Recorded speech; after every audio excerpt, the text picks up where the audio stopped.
Okay, guys, my name is Brent, and this video is about becoming an automotive repair technician. And if you are already started the process, or if you are thinking about getting into the auto repair field, this video is for you. I put together 4 easy steps that need to be done before getting your first interview or talking to an employer about auto repair. Um, Tell you a little bit about myself. I'm a shop owner, and I've been in the auto repair field for about 10 years. And I was blown away by the amount of guys when I was trying to hire who had an interest or a passion in, getting into auto repair, but just had no idea where to start, and were walking into it totally blind. So that kind of inspired me to make this video and to, you know, give you a little heads up of what to expect, what you need, and also a couple tips about what an employer is going to be looking for. He's going to be looking and what he wants to see in a potential employee. So let's get started. Basically, let me just start by saying, if you're on the fence about this, ask yourself a few questions. If you're the kind of guy who likes to know how things work, and your mind's always thinking, how does that work? You have to know how something works. Or if you are the kind of guy who just who just likes repairing things, and it doesn't have to be cars, anything. If you get that sense of accomplishment when you've fixed something, repaired something, um, well, guys, let me tell you, this could be the best decision you ever made. And here's what it's all about. If you get in the auto repair industry and enjoy it, guys, there will be days where it doesn't even feel like work.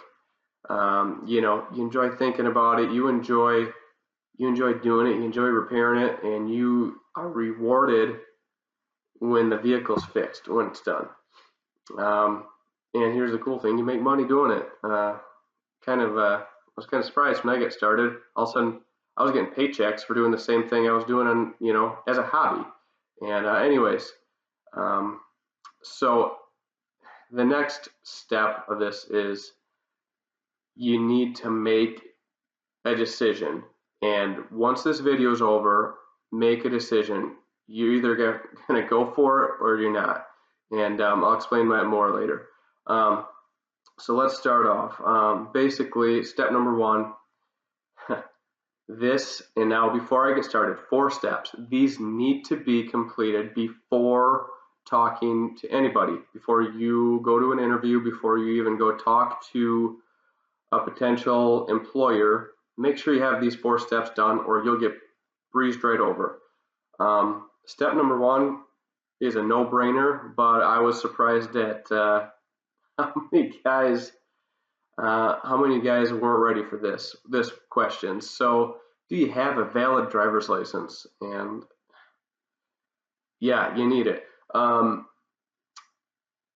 Cars need to be driven before a repair, during diagnosis. Cars need to be driven after repair. So, pretty important to have a driver's license. If you don't have a driver's license, don't even bother. Also, make sure you have transportation to and from work. The basics. But again, questions I thought I never had to ask. Turns out I was asking them in the beginning of every interview. So there's that. Step number 2, get your own tools. And this is important. What I said before, you have to make a decision. If you're going to do it, you have to buy some tools, and you don't have to go crazy, but you need to buy some tools, and you can't go into it thinking, well, I'm going to get the job, and if I get the job, then I'll start buying some tools. Guys, that's going to get you the job. Make the effort. You might have to borrow some money from some family members, whatever you got to do. You're going to need some basic tools. And here's a magic word. When you're talking to an employer, bring up the fact that you have a rolling toolbox. So get a rolling toolbox, and ideally one with a work surface. But little tip for you there. Once you get to the interview, he's going to ask you if you have tools. And you want to be able to say, I have a rolling tool cart, I have a rolling toolbox, full of tools. And right there, he's going to think efficiency. And rolling tool cart, you don't want to be the guy who comes walking in with handheld toolboxes, or even a stationary little tool chest. Rolling carts going to save you hours and hours and hours of running back and forth. So tools are important. I'd be glad to talk more about that later in a different video, what kind of tools you need and what kind of tools you don't need. Again, don't go nuts. $2,000 to $3,000 is more than enough to get you started. Borrow the money, it's a good investment. Here's the best part: once you buy the tools, they're yours for the rest of your life. So never a bad investment, tools. Step number 3, have some type of training. Now hold on right there.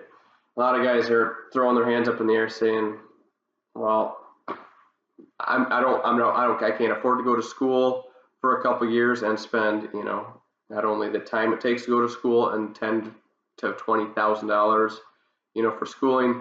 That's not what I'm talking about. Have some type of training. And again, I'd like to talk more about that later. You don't need to go to school. You just need some type of basic training. It's going to go a long way. A little myth of the industry is that I've heard it so many times that you won't be able to get a job unless you have experience. Well, guess what? That's not true. Otherwise, it'd be a dying industry. The guys will get older. Nobody new's coming in to replace them. Of course, people have to be getting started without experience. And anyway, so some training will get you there. We'll talk more about that later.